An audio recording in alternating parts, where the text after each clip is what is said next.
La Iglesia Evangélica Pentecostal Las Acacias presenta para ti un mensaje de reflexión y cambio, una palabra actual que impactará tu vida.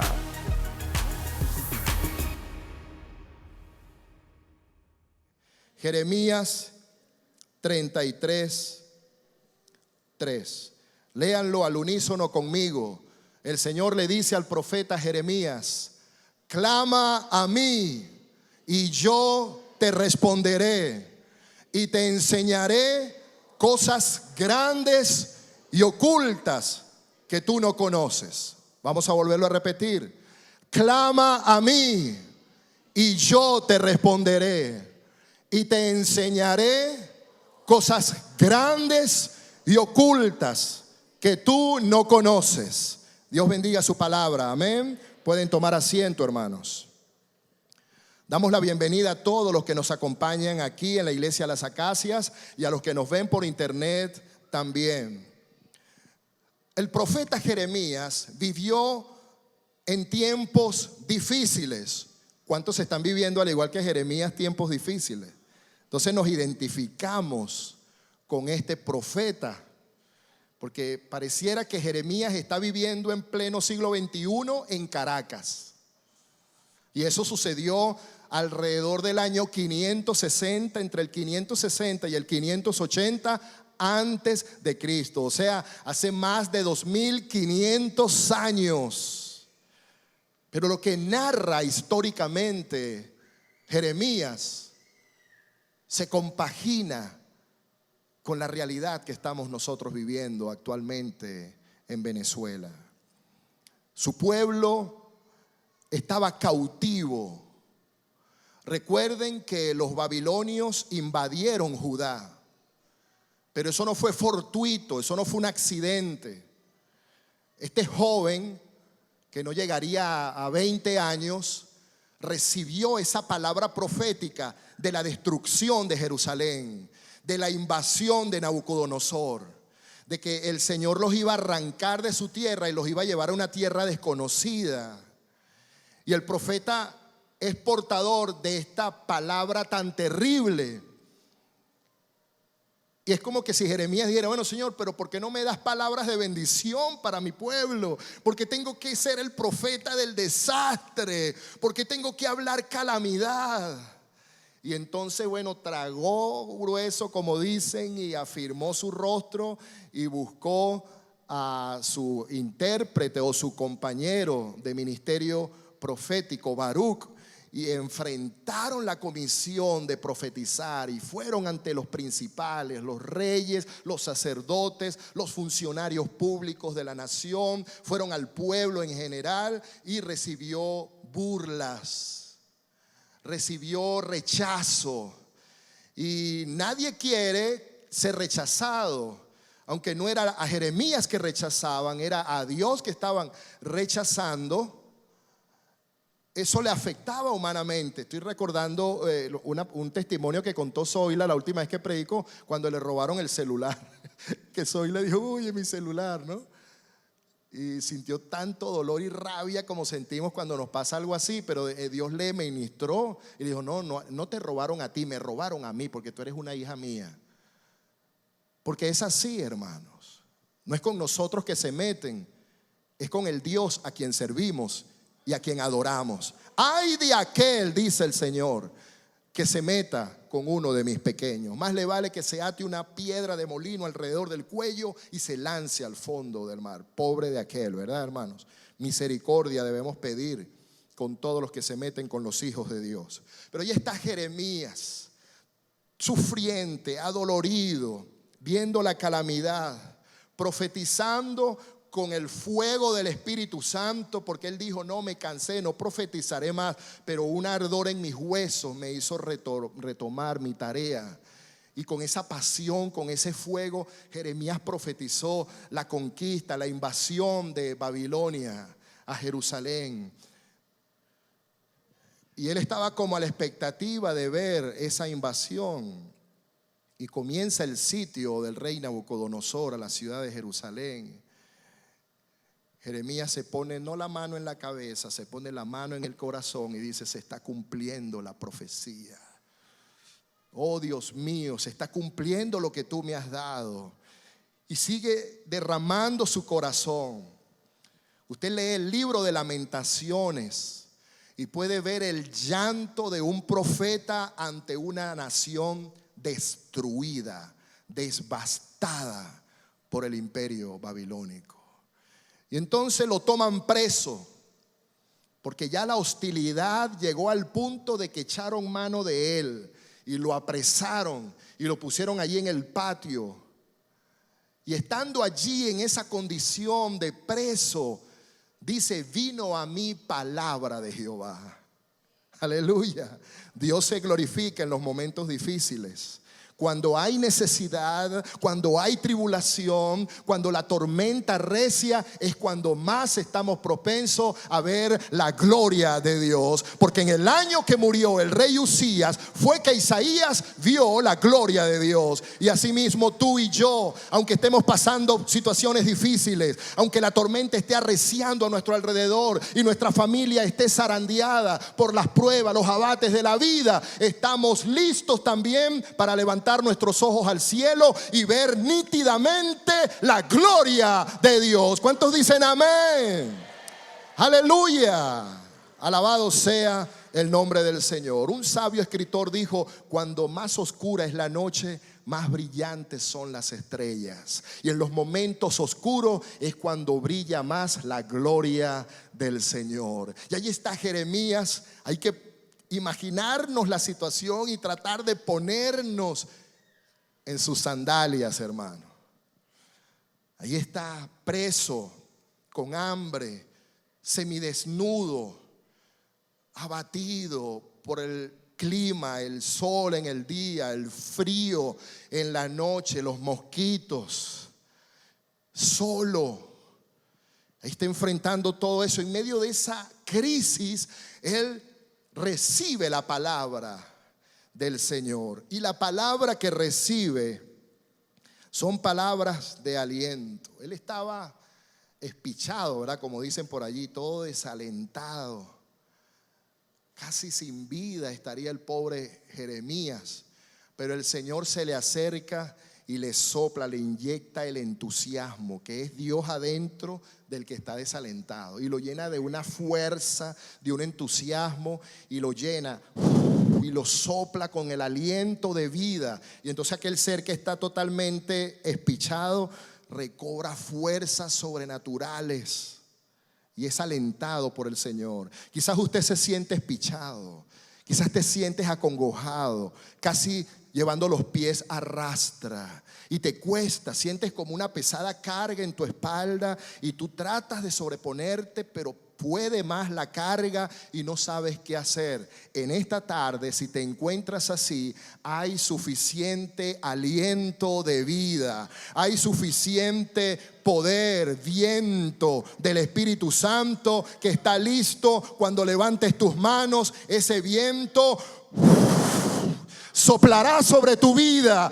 y te llenará de fuerza, te llenará de vigor, te dará nueva alegría y vencerás en medio de la dificultad. Te remontarás sobre las tormentas, sobre los peñascos, cual pie de ciervas. Tú verás la gloria del Señor y lo imposible será posible en el nombre del Señor Jesús. Si usted lo cree, de un gloria a Dios bien fuerte. Aleluya. Gloria a Dios, gloria a Dios. ¡Qué aliento! Bueno, de ahí viene la palabra neumático, el caucho que se llena de aire, ¿verdad? El neuma, que en griego es el viento del Espíritu Santo. Ahí está soplando el viento de Dios sobre su profeta. El Señor lo está sosteniendo. Y mire de qué manera lo está sosteniendo. Es el profeta, tradicionalmente le dicen el profeta llorón. Y algunos han tergiversado ese nombre y piensan que era cobarde, más bien, que era medio así, que no le gustaban los compromisos. Y no, era llorón es porque era sensible, se cargaba por todo lo que estaba sucediendo y mostraba su impotencia llorando. La Biblia dice: bienaventurados los que lloran, porque ellos recibirán consolación. Amén, hermanos. La Biblia dice que el Señor tiene nuestras lágrimas en una redoma para memoria delante de su altar. Cada lágrima que tú has botado, el Señor la ha contado. Y Él está viendo todas las lágrimas que ha derramado tu corazón. Y viene el Señor a enjugar las lágrimas del profeta Jeremías. Y vean de qué manera Dios lo invita.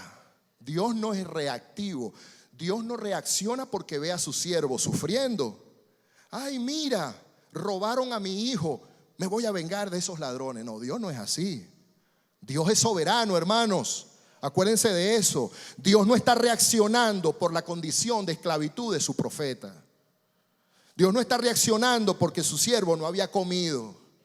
Dios no está reaccionando porque lo ve sin cobijo, pasando frío. Dios reacciona, Dios se acerca porque Él quiere por sobre todas las cosas tener una relación íntima con su siervo. Aleluya. Y lo invita a vivir una vida. La vida que dice Watchman Nee. ¿Cuántos han leído los libros famosos de Watchman Nee? La vida cristiana normal. ¿Cuál es esa vida cristiana normal? La vida de los milagros. Aleluya. Vamos a orar por un enfermo. Sé sano en el nombre de Jesús. Se sanó. ¡Wow! ¡Qué increíble! No, es la vida cristiana normal. Oye, va a llover. Tenemos una actividad pública. En el nombre de Jesús, nube. Te ordeno que te vayas de este lugar a otro lado porque necesitamos sol para nuestra actividad. Y la nube se va. ¡Wow! ¡Qué increíble! ¡Qué maravilla! Esa es la vida cristiana normal, mis hermanos. Y Dios le está invitando a Jeremías, vive la vida normal.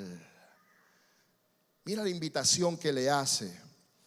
Lo invita a vivir la vida que va más allá de los problemas físicos, los problemas emocionales, la vida en la victoria, que es la vida en el Espíritu, mis hermanos. Aleluya. Esa vida de poder, esa vida de milagro nos hace soportar la más cruel tempestad, mis hermanos.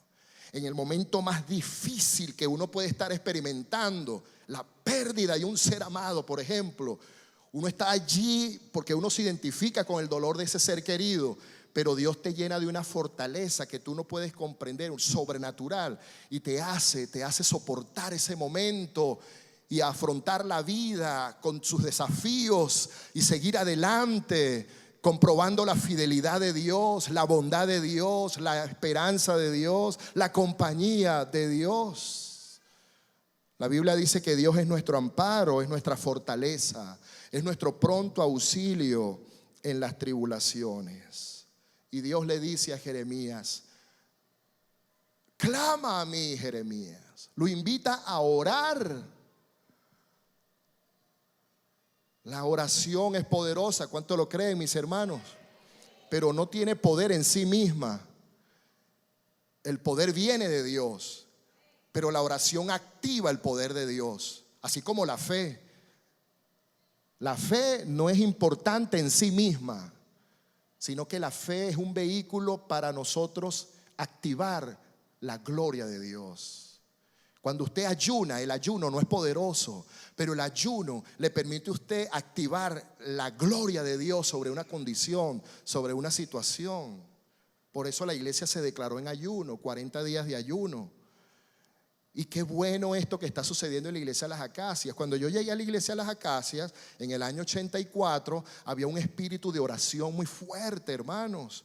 Y yo me encendí en ese espíritu de oración, y eso era todos los días aquí, oración en la mañana, en la tarde, en la noche, y eran vigilias todos los viernes con aquella fuerza y conciertos de oración, ayunos aquí congregacionales. La gente venía a ayunar aquí en el templo, y una cosa impresionante, hermanos.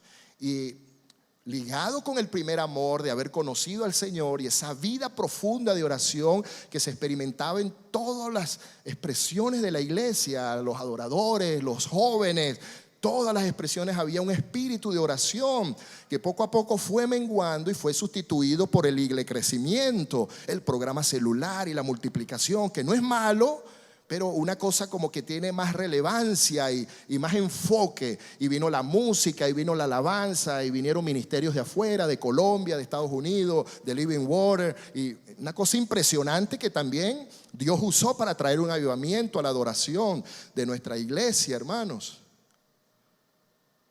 Pero en medio de todos estos moveres de Dios, como dice un amigo mío, moveres de Dios, yo decía, wow, ¿y la oración qué pasó, Señor? Pero Dios está haciendo algo en la iglesia de las Acacias, se está retomando ese espíritu de oración. Y la iglesia de las Acacias está caminando en una atmósfera de oración. Por eso es que creemos, estamos convencidos de que algo grande va a venir sobre Venezuela a causa del fuerte mover de oración, no solo de las Acacias, sino del resto de la iglesia en todo el país, en toda Venezuela. Porque hay expresiones, usted mismo lo sabe, expresiones de aquí, expresiones de allá, que tienen que ver con la oración. Vigilias, clamores, intercesiones. No, que esta vigilia aquí, que esta es... No, mire, hermano, estamos orando, que eso es lo que está importando. Estamos trayendo la gloria de Dios. Y aquí Dios le está diciendo a su profeta sufriente ante la crisis que está viviendo: ora, ora, Jeremías. Y Dios te está diciendo a ti que vives en pleno siglo XXI aquí en Venezuela: ora. ¿Qué debemos hacer, Señor? Orar. Clama a mí, dice el Señor. Es el privilegio más grande, hermanos. Clamar a Dios, la oración. No es cualquier invitación. Es ser invitado por Dios a orar, a tener relación con Dios. Fíjese entonces que este principio de la oración no comienza con los problemas de Jeremías. En el versículo 1 del capítulo 33 dice: vino a mí palabra de Jehová estando yo preso ahí en el patio, como yo les decía al principio. Jeremías estaba en una situación terrible, hermanos. ¿Cuánto no han sentido ese miedo de salir a la calle a ver si que algo malo le suceda? Cuando vemos cómo ha crecido el índice de homicidio en nuestra nación, es alarmante en comparación con otros países, incluso en comparación con países que están en guerra, literalmente en guerra. Mueren más gente que en esos países que están en guerra, por comisión de delito, por homicidio violento. Entonces uno sale a la calle, wow, los que no tienen a Cristo se persignan, hermano. Pero nosotros nos encomendamos al Salmo 91 en el nombre de Jesús y pedimos a Dios: protege mi salida y mi entrada, Señor. Y entonces escuchamos las noticias: ay, mira, mataron al vecino. Wow, la cosa está llegando más cerca cada vez. No, que tú sabes, el señor que vive en la esquina, aquel sí, el que vendía, ¿sabes que entraron, lo robaron y lo mataron? ¿Cómo va a ser? Entonces el problema como que te está llegando cada día más cerca. Y entonces estamos en la iglesia y escuchamos: no, que al hermano tal también le dieron y lo robaron. Y entonces uno llega un momento que si uno no está conectado con Dios en oración, uno pierde la perspectiva. Pero la oración nos ubica, nos coloca en perspectiva para no ignorar lo que está sucediendo, pero no dejarnos influenciar por lo que está sucediendo, sino que nosotros podamos ver lo que está pasando más allá con el poder de Dios, que lo que está pasando puede ser cambiado. La tortilla se puede voltear, no por nosotros, sino por el poder de Dios. Alabado sea el nombre del Señor. Entonces ahí está Jeremías, está sufriendo. ¿Saben por qué? Porque a Jeremías lo iban a linchar, hermano. Cuando a él lo meten en esa cárcel, es como que lo están preparando para juzgarlo. Y sabe que esos juicios no es 30 años de cárcel, no. El juicio era, le cortaban la cabeza. Entonces usted escucha que un vecino muere, que un familiar muere, que aquel que saludé la semana pasada murió. Y wow, tú sientes miedo, humanamente hablando, hermanos. ¿Cuánto miedo sentiría Jeremías, que estaba siendo amenazado él mismo de muerte? Pero Dios va más allá todavía de esa circunstancia. Dios se acerca y le dice: ora, clámame, hijo, clámame. Clama a Dios, ora a Dios, porque Dios quiere tener una relación con nosotros. No con nuestras necesidades, sino con nosotros. Amén. Y a veces, como Dios conoce lo fuerte que somos para acercarnos a Él, Dios con todo el dolor tiene que permitir problemas, circunstancias, para atraernos a Él. Pero Dios no quiere nada con los problemas. Dios no está enfocado en los problemas. Dios está enfocado en tu corazón, en mi corazón, mis hermanos. Vayan al Padre Nuestro. ¿Cómo fuimos ofendidos por una persona que tergiversó completamente el Padre Nuestro? Pero ¿qué fue lo que quiso decir Jesús? Enseñarnos una oración para que la supiéramos al caletre. Tampoco es así, hermano.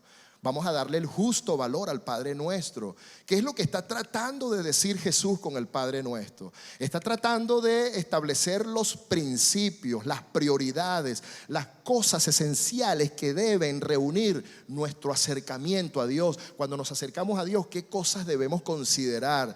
¿Qué cosas nosotros debemos preponderar? Fíjense, aquí está diciendo el Padre Nuestro. Jesús dice, cuando oren digan, Padre Nuestro que estás en los cielos. Está resaltando el valor de la relación, hermanos. La relación para Dios. En esto de la oración, lo más importante para Dios no es contestar tu oración, no es sanar tu enfermedad, no es romper tus ligaduras, no es hacer un milagro en tu vida. Eso es consecuencia de lo primero. Lo primero es tener tu corazón, conquistar tu corazón. Entonces la meta de la oración es enamorarnos de Dios, es tener relación con Dios, es estar solo con Dios. Creador nuestro que estás en los cielos, no dice así, oh Altísimo, oh soberano Dios que estás en los cielos, no, Padre, o sea, hay una relación filial. El Dios que adoramos es papá de nosotros y más que seguidores somos hijos de Dios. ¿Cuántos hijos de Dios están aquí? Alabado. Vamos a dar un aplauso a nuestro Padre, a nuestro papá. Aleluya. Gracias, Padre. Abba, Padre. Y también dice, santificado sea tu nombre. Santificado sea tu nombre. Es una acción que nos hace recuperar el valor de la adoración. La oración tiene que llevarnos a adorar. Tengamos dinero o no tengamos dinero, estemos enfermos o estemos sanos, no importa la circunstancia, el principio es adorar al Señor. Que estoy padeciendo, que estoy sufriendo, que estoy postrado en una cama, bueno, haz sacrificios de alabanza, frutos de labios que confiesan su nombre. Alabado sea el nombre del Señor. Intimidad, relación, adoración son los énfasis en el Padre Nuestro en la parte inicial. Mateo 7:7, el Señor nos dice, pide, pide y se te dará, busca y hallarás, llama y se te abrirá. Aleluya.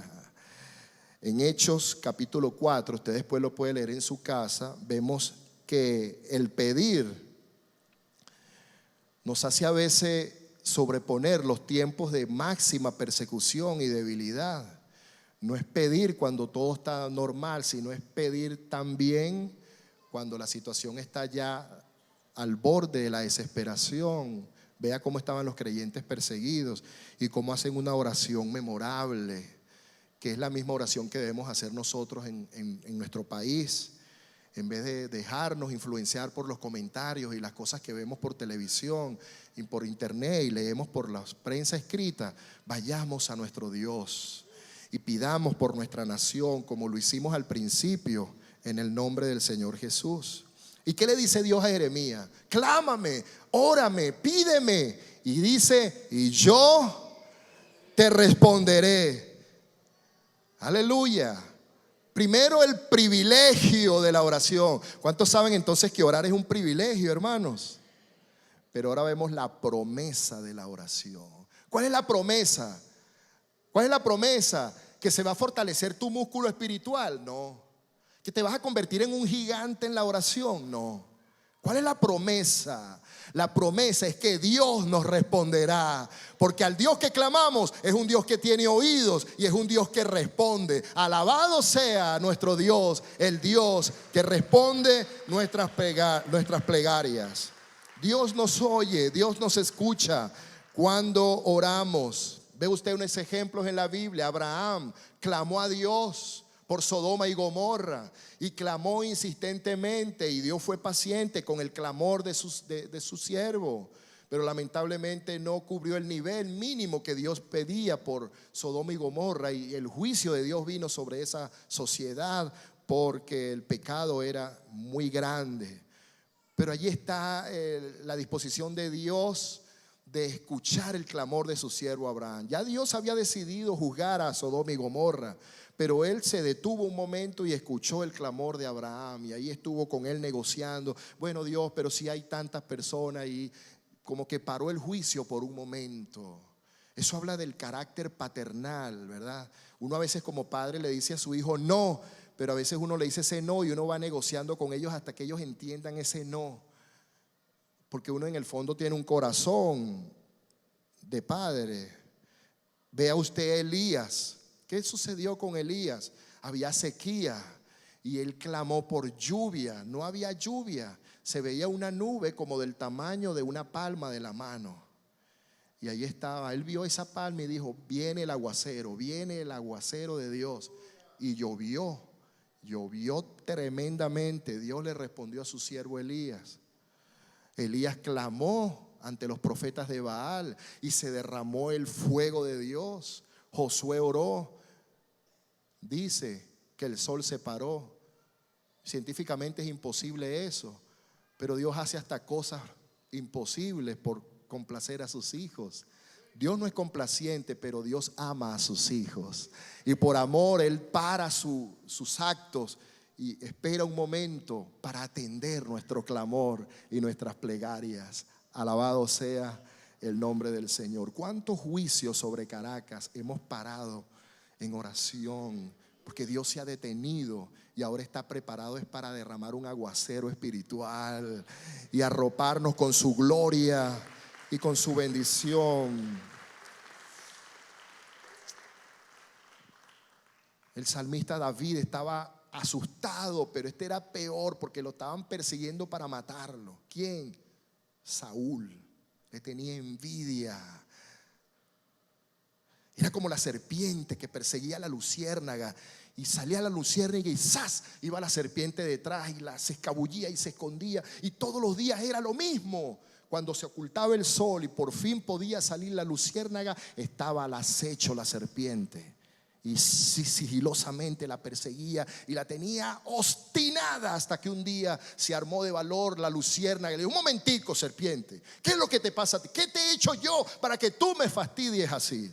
Y la serpiente le dijo: no, tú no me has hecho nada. ¿Y entonces para qué me estás persiguiendo así? No, porque es que me molesta tu brillo, me molesta tu luz. Y a veces es así, hermano. David, su brillo le molestaba a Saúl, y Saúl lo iba a buscar para matarlo. Y entonces clamó David al Señor. Y fíjese cómo dice en el Salmo 34:4: busqué al Señor en medio de mi temor, busqué a Jehová, Él me oyó y me libró de todos mis temores. Si tú clamas en esta tarde, Él también te librará a ti. Alabado sea el nombre del Señor. El hermano Mauro leyó el Salmo 91. El Señor dice: me invocará y yo ¿qué? Y yo le responderé. Aleluya. Alabado sea el nombre bendito de Jesús. Tú le invocarás y el Señor promete responderte. Alabado sea el nombre de Jesús, hermano. Esto es tremendo lo que dice la palabra de Dios. Y aquí está entonces como el Señor le dice a Jeremías: te estoy invitando a tener comunión contigo. Órame, clámame, siervo. Ten confianza. Atesora esa esperanza. Yo te responderé. Yo no voy a ignorar tu clamor. Yo no voy a hacerme el indiferente ante tu búsqueda. Yo te voy a atender. Pero ahora le dice: te voy a enseñar cosas que grandes y que ocultas que tú no conoces. Vemos entonces el poder de la oración. La vida de milagros a la cual el Señor nos invita a todos los que estamos aquí y los que nos ven por internet. Una vida de milagros, que no es otra cosa que una vida rendida, consagrada delante de Dios, para que sea Dios el que se glorifique a través de nuestras vidas. El poder de la oración. Cosas grandes. Yo anhelo ver cosas grandes de Dios en Venezuela. Yo he visto cosas tremendas de Dios, he visto milagros, mis hermanos también han visto milagros. Estoy seguro que en alguna forma usted ha sido testigo del poder de Dios. Pero yo espero grandes cosas, hermano. Espero grandes cosas en Caracas. Espero grandes cosas de Dios en Venezuela. Espero grandes cosas de Dios en las distintas esferas de influencia de mi sociedad venezolana. Espero cosas grandes de Dios en la esfera de la política. Espero grandes cosas de Dios en la esfera de la ciencia y la tecnología. Espero grandes cosas de Dios en la esfera del deporte y de la juventud y de la cultura. Espero grandes cosas de Dios en la esfera de la familia, en la esfera de la educación, en la esfera de todas las áreas de influencia de nuestra sociedad. La expectativa de esperar cosas grandes que nosotros no conocemos, cosa que ojo no vio, ni oído yo, ni subido al corazón de hombre, son las que el Señor tiene preparado para los que le aman. La oración mueve la mano de Dios. Todo es posible cuando nosotros creemos en Dios, hermanos.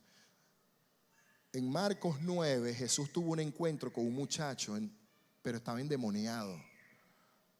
Y Jesús le dice a este muchacho endemoniado: si puedes creer, para el que cree, todo le es posible. Aleluya. Para el que cree, hermano, para el que cree, ¿qué cosa? Todo es posible. ¿Usted cree que es posible que Venezuela deje de ser uno de los países más violentos del mundo? ¿Cuántos creen que eso es posible? ¿Y es posible por qué? Porque lo puede hacer ¿quién? Dios. ¿A través de quién? A través de la iglesia. Es que la iglesia va a usurpar la labor que le compete al gobierno. No estamos hablando de eso. El gobierno tiene la función de gerenciar y de asegurar los servicios básicos y públicos, la seguridad integral de todos los venezolanos. Y la iglesia cumple una función profética de denunciar, de señalar, de aconsejar, de apoyar, de orar, de decir, de promover y de mantener la masa leudada con la influencia de la gloria de Dios. Eso es el evangelio del reino de Dios. Entonces aquí dice el Señor al profeta Jeremías: te estoy invitando a tener comunión conmigo. Ten confianza, porque lo que me pidas yo te voy a atender. Y cosas grandes y que tú todavía no conoces son las cosas que yo te voy a enseñar. ¡Wow! Soberana expectativa, ¿verdad, hermanos? ¿Cómo creen ustedes que se sintió aquel profeta que estaba acongojado, preso en aquella cárcel de madera que estaba colgada allí en el patio del palacio del rey de Judá? Se sintió bendecido, mis hermanos. Qué importante el valor de la oración. Vamos a ponernos de pie por un momento, hermanos. Volvamos al Padre Nuestro rápidamente. ¿Qué dice el Padre Nuestro? Venga tu reino, hágase tu voluntad en la tierra como lo es en el cielo. Eso habla de el valor de entender el que se haga la voluntad de Dios. Hay una voluntad de Dios que se hace en el cielo, pues esa misma voluntad que se haga en la tierra. Hemos por años entendido que venga tu reino a la iglesia, pero es que venga el reino a la tierra, a la geografía, a las naciones, a Venezuela. Amén, hermanos. Que venga el reino de Dios, que lo que se hace en el cielo se haga en Venezuela. Que lo que se hace en el cielo se haga en Miraflores. Que lo que se hace en el cielo se haga en todos los liceos de Venezuela. Que lo que se hace en el cielo se haga en todas las universidades públicas y privadas de Venezuela. Que lo que se hace en el cielo se haga en las empresas públicas y privadas. Que lo que se hace en el cielo se hace en las empresas poderosas de este país, básicas de este país. Que lo que se hace en el cielo se haga en los hogares de cada venezolano y extranjero que vive aquí. Que lo que se hace en el cielo se haga en las iglesias. Oh, Venga tu reino. ¿Cuántos dicen conmigo? Venga tu reino, Señor. Dice también: el pan nuestro de cada día, dánoslo hoy. Porque no nos vamos a convertir entonces en gente que va a ver todos los problemas y menos el de nosotros. No, nosotros también tenemos necesidades, pero cada cosa en su lugar. Hay unos que piden solo por mí, nada más que por mí. No, vamos a orar por mis cosas, pero en su momento, en su justo lugar. Vamos a pedir por el país, pero vamos a pedir por mis cosas. ¿Cuántos tienen necesidades personales? Peticiones muy personales. Bueno, ahí está. El pan nuestro de cada día, dánoslo hoy. Que lo único que debemos pedir es el pan. No, eso es figurado. El valor allí intrínseco es que pide por las cosas básicas que tú necesitas. Señor, necesito un carro. Ya estoy cansado de agarrar tanto carrito y pagar tanto pasaje. ¿Y por qué otros tienen carro y yo no? Bueno, tú tienes derecho de pedirle al Señor que te dé un carro. Un carro ya no es un lujo, es una necesidad. Y así simplemente doy eso como un ejemplo, hermano. Usted me está comprendiendo lo que está diciendo aquí, ¿verdad? Las peticiones personales. Dice, perdona. Esta es la parte difícil del Padre Nuestro. Perdona nuestras ofensas, como también nosotros perdonamos a los que nos ofenden. Esa es la parte del crecimiento personal. Allí es donde crecemos, allí es donde somos sanos, allí es donde somos hijos e hijas de Dios. En la medida que perdonamos a los que nos han fallado a nosotros. Hay salud cuando perdonamos, hay libertad cuando perdonamos. Cuando pasamos la ofensa hay crecimiento, hay madurez espiritual. Es un termómetro para medir. ¿Te cuesta perdonar al ofensor? ¿No has perdonado a aquel que dañó a tu integridad? Entonces necesitas crecer en el camino del Señor, porque el plan de Dios para ti es tu crecimiento personal. Suelta eso y perdona esta tarde en el nombre del Señor Jesús. No nos metas en tentación y líbranos del mal. Aleluya. Esta es la parte guerrera, es la guerra espiritual. Tenemos una guerra espiritual. No la vamos a ganar con seminarios, con cursos, con congregarnos. La vamos a ganar con hombres y mujeres que están listos a pagar el precio de la oración, de la intercesión, de ese clamor incesante, mis hermanos, hasta que no veamos a Venezuela rendida a los pies de Cristo Jesús. Y es una guerra de ordenar a los demonios y a los espíritus, a los principados y potestades que se vayan de Venezuela en el nombre de Jesús. Es hacer una limpieza en el mundo espiritual de Venezuela. Yo me alegraba cuando la hermana Lesbia oraba: Señor, levanta muros en nuestra frontera, pero no muros así como los que hay allá en Jerusalén con Cisjordania, no, sino muros espirituales, ángeles, custodios que estén guardando las fronteras de toda invasión espiritual maligna, y que lo que hay dentro malo se vaya lejos en el nombre del Señor Jesús. Pero esa tarea nos toca a nosotros. Esa tarea no es del pastor, esa tarea es de todos nosotros. Líbranos del mal, la guerra espiritual, la confrontación con los poderes espirituales, en el nombre de Jesús. Fue el mensaje de la palabra de Dios de la Iglesia Evangélica Pentecostal Las Acacias. Si deseas adquirir este material, puedes llamar al teléfono 213-7031.